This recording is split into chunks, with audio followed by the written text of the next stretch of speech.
আসসালামু আলাইকুম। সবাইকে স্বাগত জানাচ্ছি গ্লোবাল ভিউজে। আপনাদের সঙ্গে আছি আমি তাসনিম হোসাইন। আজ জানাবো আন্তর্জাতিক গণমাধ্যমে আলোচিত সংবাদ ও বিশ্লেষণ। গাজা উপত্যকা থেকে ৬ ইসরায়েলি বন্দীর লাশ উদ্ধারের পর নেতানিয়াহুর বিরুদ্ধে ফুঁসে উঠেছেন ইসরায়েলিরা। রোববার রাতে তেল আবিবের রাজপথে নেমে আসেন প্রায় ৫ লাখ ইসরায়েলি। বলা হচ্ছে প্রায় ১১ মাস আগে শুরু হওয়া যুদ্ধের পর এত বড় বিক্ষোভ আর ইসরায়েলে হয়নি। নিরাপত্তা বাহিনী এবং বিক্ষোভকারীদের মধ্যে বিক্ষিপ্ত সংঘর্ষের খবরও পাওয়া গেছে।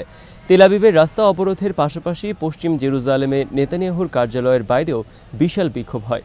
হামাসের সঙ্গে যুদ্ধবিরতি এবং বন্দি বিনিময় চুক্তিতে আসতে নেতানিয়াহুর ব্যর্থতা এবং নাগরিকদের জীবন নিয়ে তার অবহেলার প্রতিবাদে সোমবার বিভিন্ন রাজনৈতিক দলের ডাকে ইসরায়েল জুড়ে ধর্মঘট পালিত হয়। ধর্মঘটের ফলে ব্যাংকিং, স্বাস্থ্যসেবা এবং বিমান চলাচল সহ অর্থনীতির গুরুত্বপূর্ণ খাতের কর্মকাণ্ড স্থবির হয়ে পড়ে। ইসরায়েলের প্রধান শ্রমিক ইউনিয়ন হিস্তাদরুত লেবার ফেডারেশনের প্রধান আর্নন বার ডেভিড গাজায় আটক বন্দীদের মুক্তিতে ব্যর্থতার দায় সরকারের উপর চাপিয়েছেন। তিনি বলেন, যে কোনো কিছুর চেয়ে শান্তি চুক্তি সবচেয়ে বেশি গুরুত্বপূর্ণ ছিল। এছাড়া ইসরায়েলের সাবেক প্রধানমন্ত্রী ইয়ার লাপিদ এবং বিরোধী দলীয় নেতা বেনি গাঞ্জো সোমবার বিক্ষোভের ডাক দেন। একদিনের এই ধর্মঘট সোমবার সকাল ৬টায় শুরু হয়।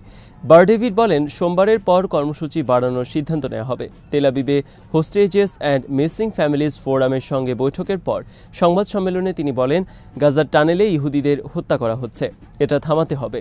বিক্ষুব্ধরা বলেছেন, নেতানিয়াহুর কারণে ইসরায়েল হামাসের সঙ্গে যুদ্ধবিরতি চুক্তি করতে পারেনি। এ কারণে এই সব বন্দী জীবিত অবস্থায় ফিরতে পারেননি। অথচ ৩০০ দিনেরও বেশি সময় ধরে হামাসের কাছে জীবিত ছিলেন তারা। এদিকে বন্দীদের পরিবারের প্রতি সহমর্মিতা জানিয়ে তেল আবিব সহ বিভিন্ন অঞ্চলের সাধারণ মানুষ তাদের ব্যবসা প্রতিষ্ঠান বন্ধ করে দেওয়া শুরু করেছেন। হোস্টেজেস অ্যান্ড মিসিং ফ্যামিলিজ ফোরাম রোববার এক বিবৃতিতে বলেছে, ৬ বন্দীর মৃত্যু নেতানিয়াহুর ব্যর্থতার সরাসরি ফসল। তিনি যুদ্ধ বন্ধ এবং বন্দি বিনিময় চুক্তি নিশ্চিত করতে ব্যর্থ হয়েছেন। ফিলিস্তিনি প্রতিরোধ আন্দোলন হামাসের শীর্ষ পর্যায়ের এক কর্মকর্তা বলেছেন, ইসরায়েলের বিমান হামলায় গাজা উপত্যকায় একটি সুড়ঙ্গের ভেতরে ওই ৬ ইসরায়েলি বন্দী নিহত হন। সংগঠনের রাজনৈতিক ব্যুরোর সদস্য ইজ্জাত আল রিস্ক রোববার এক বিবৃতিতে বলেন, যারা প্রতিদিন আমাদের মানুষকে হত্যা করে তারা মার্কিন অস্ত্রসজ্জিত ইসরায়েলি উপনিবেশকারী। গাজায় পাওয়া বন্দীরা আমাদের হামলায় নয় বরং অবিরাম ইহুদিবাদী বোমাবর্ষণে নিহত হয়েছেন। আল রিস্ক যুক্তরাষ্ট্রের সমালোচনা করে বলেন, জো বাইডেন যদি ইসরায়েলি বন্দীদের জীবন নিয়ে চিন্তা করেন তাহলে তার উচিত অস্ত্র এবং অর্থ দিয়ে ইসরায়েলের প্রতি সমর্থন বন্ধ করা এবং অবিলম্বে গাজা আগ্রাসন বন্ধ করে দেওয়ার জন্য ইসরায়েলকে চাপ দেয়া। হামাস নেতার এই বিবৃতিতে আগে রোববার ইসরায়েলের সামরিক মুখপাত্র রিয়ার অ্যাডমিরাল ড্যানিয়েল হাগারি অভিযোগ করেন, হামাস ৬ বন্দীকে হত্যা করেছে, যাদের লাশ দক্ষিণ গাজার রাফা শহরের একটি সুড়ঙ্গের মধ্যে পাওয়া গেছে। যে কোনো মূল্যে ক্ষমতা ধরে রাখতে আগ্রহী নেতানিয়াহু রোববার হামাসের বিরুদ্ধে লড়াই জোরদার করার অঙ্গীকার করেন। গাজায় ৬ বন্দীর লাশ উদ্ধারের পর নেতানিয়াহু এক বিবৃতিতে বলেন, যারা বন্দীদের হত্যা করে তারা গাজায় যুদ্ধবিরতির জন্য কোনো চুক্তি চায় না। তিনি হামাস নেতাদের উদ্দেশ্যে বলেন, আমরা তোমাদের খুঁজে বের করব, আমরা তোমাদের ধরব এবং আমরা বদলা নেব। এদিকে রোববার অধিকৃত পশ্চিম তীরের হেব্রন শহরে এক গুলিবর্ষণের ঘটনায় ৩ জন ইসরায়েলি পুলিশের মৃত্যুর জন্য নেতানিয়াহু হামাসকে দায়ী করেন। হামাস ঘটনার জন্য দায় স্বীকার না করলেও এই হামলাকে প্রতিরোধ বাহিনী পরিচালিত এক বীরত্বপূর্ণ অপারেশন বলে অভিহিত করে। নেতানিয়াহু বলেন, আমরা সব রণাঙ্গনে একটি নিষ্ঠুর শত্রুর সঙ্গে লড়াই করছি, যারা আমাদের সবাইকে হত্যা করতে চায়। ৭ অক্টোবরের মতো হত্যাযোগ্য এই কথাই আমাদের বুঝিয়ে দেয়, তারা যাতে এটা ভবিষ্যতে আর না করতে পারে তা নিশ্চিত করতে আমাদের যা করা দরকার তাই করতে হবে। প্যালেস্টাইন ক্রনিকল জানিয়েছে, গাজায় ৬ ইসরায়েলি বন্দীর লাশ উদ্ধারের পর রোববার হামাসের সামরিক শাখা আল কাসাম ব্রিগেডস একটি ভিডিও প্রকাশ করেছে। ভিডিও শিরোনাম দেওয়া হয়, ডজন ডজন রন আরদ বানাচ্ছেন নেতানিয়াহু। রন আরদ ছিলেন ইসরায়েলি বিমান বাহিনীর একজন পাইলট, যিনি লেবাননে বন্দী হয়েছিলেন। ইসরায়েলি হামলার শিকার হয়ে নিখোঁজ হয়েছিলেন তিনি। ৩০ বছর ধরে নিখোঁজ বলে বিবেচিত হওয়ার পর তাকে মৃত ঘোষণা করে ইসরায়েল। এই ভিডিওর মাধ্যমে জোর দেওয়া হয়, নেতানিয়াহু নির্দেশিত হামলার কারণেই ইসরায়েলি বন্দীদের মৃত্যু হচ্ছে, যেমনটা লেবাননে রন আরদের ক্ষেত্রে ঘটেছিল। তাছাড়া আল কাসাম রোববার এক বিবৃতিতে আল নাসের সালাহ আল দিন ব্রিগেডসের সঙ্গে রাফায় এক যৌথ অভিযানের কথা জানিয়েছেন। তালাল সুলতানের আল কুদস ওপেন ইউনিভার্সিটির কাছে পরিচালিত ওই অভিযানে ট্যান্ডেম শেলের মাধ্যমে ইসরায়েলের একটি D9 বুলডোজার ধ্বংস করা হয়। ইসলামিক জিহাদের আল কুদস ব্রিগেডস রোববার জানিয়েছে, পশ্চিম তীরের জেনিন ক্যাম্প স্কোয়ারে তাদের যোদ্ধারা ইসরায়েলের একটি পদাতিক বাহিনীর উপর আকস্মিক হামলা চালান।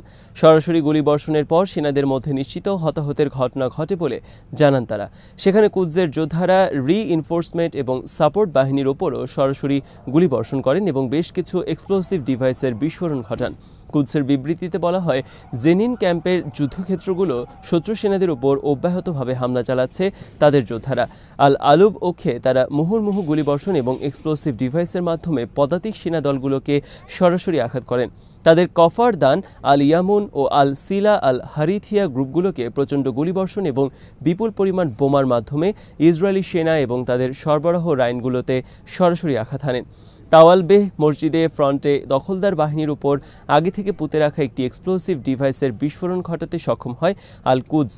আল দামজ এবং আল আনসার মসজিদ ফ্রন্টেও বুলেটের হেভি ব্যারেজ এবং বেশ কিছু এক্সপ্লোসিভ ডিভাইস ব্যবহার করে শত্রু সেনাদের উপর বীরত্বের সঙ্গে লড়াই করেন প্রতিরোধ যোদ্ধারা। লেবাননের প্রতিরোধ আন্দোলন হিজবুল্লাহ রোববার উত্তর ইসরায়েলের বিভিন্ন সামরিক অবস্থানে সিরিজ হামলা চালিয়েছে। বিকেল 3:30টায় তারা রুয়েইসাদ আল আলমের ইসরায়েলি গোয়েন্দা সরঞ্জামে নাম গোপন করা অস্ত্রের মাধ্যমে আঘাত হানেন। এ সময় একই ধরনের অস্ত্রের মাধ্যমে কফার ইউভালের কাছে একটি ইসরায়েলি সেনা টহলের ওপর আঘাত করা হলে নিশ্চিত প্রাণহানির ঘটনা ঘটে। লেবানিজ যোদ্ধারা বিকাল 4:45টায় আল মার্জ সাইটের পাশে মোতায়েন শত্রু সেনাদের উপর রকেট হামলা চালান। একই সময় ড্রোন হামলা চালিয়ে হাদাব ইয়ারুন সাইটের নজরদারি যন্ত্রপাতি ধ্বংস করা হয়। এরপর তাদের আর্টিলারি শেল এবং রকেট আঘাত হানে জাল আল আলম, রামিয়া ও আল সামাকা সাইটে।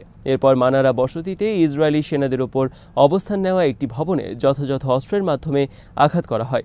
এদিন হিজবুল্লাহর হামলায় সরাসরি আক্রান্ত হয় শতুলা বসতিতে সেনাদের অবস্থান রক্ষা করা কয়েকটি ভবনও। রয়টার্স জানিয়েছে, যুক্তরাষ্ট্রের ডেমোক্রেটিক পার্টির বেশ কয়েকজন আইন প্রণেতা ইসরায়েল এবং হামাসের মধ্যে যুদ্ধবিরতি নিশ্চিত করতে আবারও জোরালো আহ্বান জানিয়েছেন। গাজার 6 জিম্মির লাশ উদ্ধার হওয়ার পর রোববার এই আহ্বান জানানো হয়। ডেমোক্রেট সিনেটর ডিক ডারবিন জিম্মিদের মৃত্যুতে শোক প্রকাশ করে বলেন, বাদবাকি জিম্মিদের মুক্তি, গাজায় সুষ্ঠুভাবে ত্রাণ সরবরাহ, দীর্ঘস্থায়ী শান্তি ও স্থিতিশীলতার প্রতিষ্ঠা নিশ্চিত করতে এখনই যুদ্ধবিরতি চুক্তি চূড়ান্ত করা প্রয়োজন। নিহত 6 জনের মধ্যে ছিলেন মার্কিন নাগরিক গোল্ডবার্গ পোলিন। তার মা বাবাকে ব্যক্তিগতভাবে সমবেদনা জানিয়েছেন প্রেসিডেন্ট জো বাইডেন। হামাসের কাছে জিম্মি অন্যান্য মার্কিন নাগরিকের পরিবারের সঙ্গে ভার্চুয়াল বৈঠক করেছেন মার্কিন জাতীয় নিরাপত্তা উপদেষ্টা জ্যাক সুলিভান। হোয়াইট হাউসের এক বিবৃতিতে বলা হয়, জিম্মিদের মুক্তি নিশ্চিত করতে চলমান কূটনৈতিক প্রচেষ্টা নিয়ে আলোচনা করছেন জ্যাক সুলিভান। এদিকে রিপাবলিকানদের মধ্যে অনেকে বাইডেন এবং হ্যারিসের সমালোচনা করে বলেছেন, ইসরায়েলকে যথাযথ সমর্থন দিতে প্রশাসন ব্যর্থ হয়েছে। রিপাবলিকান সিনেটর টম কটন বলেন, বাইডেন প্রশাসনের কার্যকলাপের মাধ্যমে হামাসকে কেবল উৎসাহিত করা হচ্ছে। ইসরায়েলে জনবিক্ষোভ সামাল দিতে নেতানিয়াহুর করণীয় নিয়ে প্রশ্ন করা হলে তিনি বলেন, হামাসকে শক্তভাবে দমন করতে তাকে আহ্বান জানাবো, এই কাজটা বাইডেন এবং হ্যারিসের শুরু থেকেই করা উচিত ছিল। আল জাজিরা জানিয়েছে, ফিলিস্তিনি কর্তৃপক্ষ এবং জাতিসংঘের সংশ্লিষ্ট সংস্থাগুলো রোববার গাজা ভূখণ্ডে বড় পরিসরে পোলিও টিকাদান কর্মসূচি শুরু করে। তাদের প্রত্যাশা, এই উদ্যোগের মাধ্যমে চলমান যুদ্ধে বিধ্বস্ত ভূখণ্ডে পোলিওর প্রাদুর্ভাব প্রতিহত করা সম্ভব হবে। বুধবার পর্যন্ত গাজার মধ্যাঞ্চলে শিশুদের টিকা দেওয়ার পরিকল্পনা রয়েছে বলে জানান তারা। এরপর গাজার উত্তর এবং দক্ষিণ অংশে এই কর্মসূচি শুরু হবে। শনিবার অল্প কিছু শিশুকে টিকা দেওয়ার মধ্যে দিয়ে উপত্যকাব্যাপী এই কর্মসূচি শুরু হয়। মোট 6,40,000 শিশুকে টিকা দেওয়া হবে বলে জানা গেছে। জাতিসংঘ বলছে, পোলিও কর্মসূচি চলাকালীন সকাল 6টা থেকে বিকাল 3টা পর্যন্ত নির্দিষ্ট এলাকায় মানবিক বিরতিতে সম্মতি দিয়েছে ইসরায়েল। রোববার ইসরায়েলি প্রধানমন্ত্রীর কার্যালয়ের এক বিবৃতিতে বলা হয়, এটি যুদ্ধবিরতি নয়। এই কার্যক্রমের জন্য শুধু একটি মানবিক করিডোর ব্যবহার করা যাবে। এর মধ্যে দিয়ে ভ্যাকসিনেটররা যাবেন এবং নির্দিষ্ট এলাকায় নির্দিষ্ট সময়ের জন্য নিরাপদ থাকবে। প্রাথমিকভাবে রোববার দিনের শুরুতে গাজার মধ্যাঞ্চলে ইসরায়েলি হামলার তথ্য পাওয়া গেলে কেউ এতে হতাহত হয়েছেন কিনা সেই খবর তাৎক্ষণিকভাবে জানা যায়নি।